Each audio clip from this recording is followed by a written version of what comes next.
The Bureau of Women's Affairs will officially kick off National Women's Week tomorrow, and this year's focus is on the role Bahamian women play in agriculture and the environment. Minister of Social Services and Community Development, the Honorable Melanie Griffin, outlined just some of the activities planned to celebrate women from all walks of life.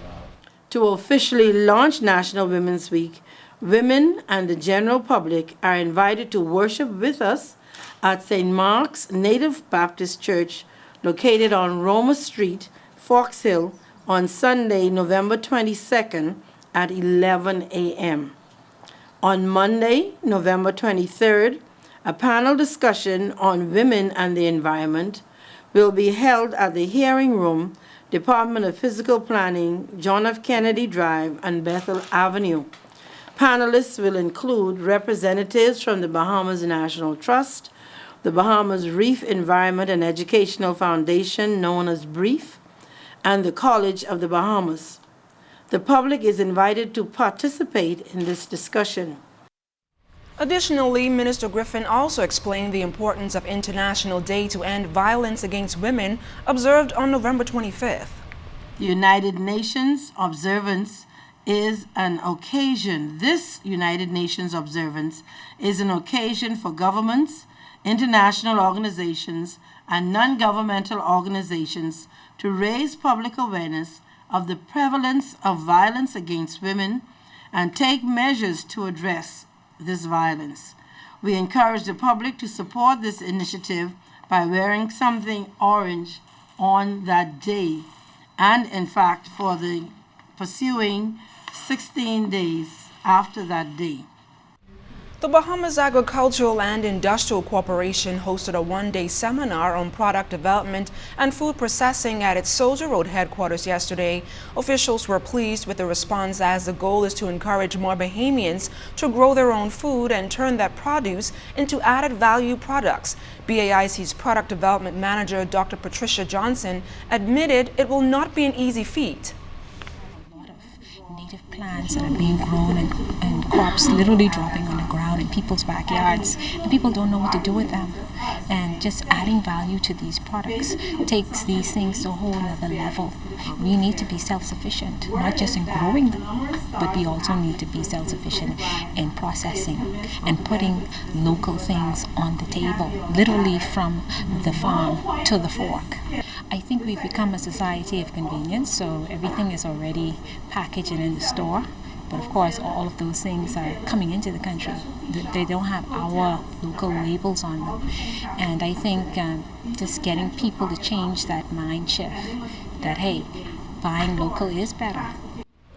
More than 60 people produced natural juices to jams. Martha Smith, known for her packaged bush teas, underscored the importance of producing plant-based products, while pastor of the New Angliston Seventh-day Adventist Church, Edward St. Fleur, echoed similar sentiments. When we look at it, many of the products that we have here, products of course, let's say those in the pharmacy, they are derived from plants. People come from away, they take our ideas, okay, and they go back to the lab, and of course they add chemicals, and they send them back to us, and we buy them. There are so many sicknesses affecting people in the Bahamas, but in Revelation 22, the Bible says the leaves of the tree are for the healing of the nation. Even though Christmas is still just about a month away, the spirit of the holiday season filled the mall at Marathon's food court as the Salvation Army launched its Christmas Kettle Bell Drive this morning. Jiminy DeSwain tells us that officials hope the public will make it a brighter Christmas for those in need.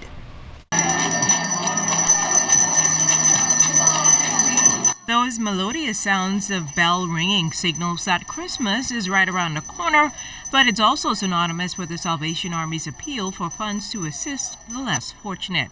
The Kettle Bell Drive officially launched Saturday at the Mall of Marathon's food court. Divisional Commander Clarence Ingram said they hope to raise in excess of $100,000 in donations. We don't want to see people in need that are left out. So our focus is to ensure that every homeless person has a meal, that every family has a food package, so that Christmas time they are able to meet the needs of their family.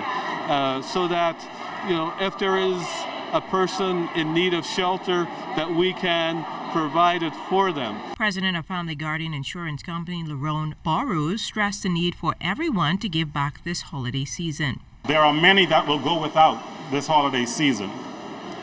We encourage everyone to remember the less fortunate in our society as we embrace the spirit of giving. As you carry out your Christmas shopping at this and other local establishments around this town, we ask you to listen out for the clanging of those bells and look out for those bright red kettles. Please, please donate. Your contribution, no matter how small, will make a meaningful difference in the lives of many. And leading by example, Burroughs made the first official donation to the drive before others followed.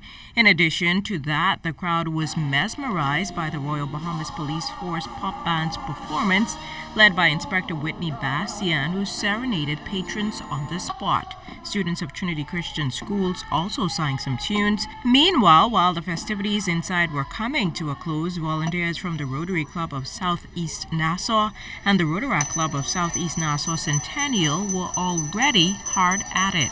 It's really important for us just to be a presence out here, especially today with the kids that are coming out and they're doing their parade. They're getting to see younger people actually making a difference and doing something that it doesn't take anything, a few hours out of your Saturday that we're probably going to be in the mall anyway, so why not just do something good with our time? Now, officials say that you can make a donation to the Kettle Bells at least until the 24th of December, that's Christmas Eve.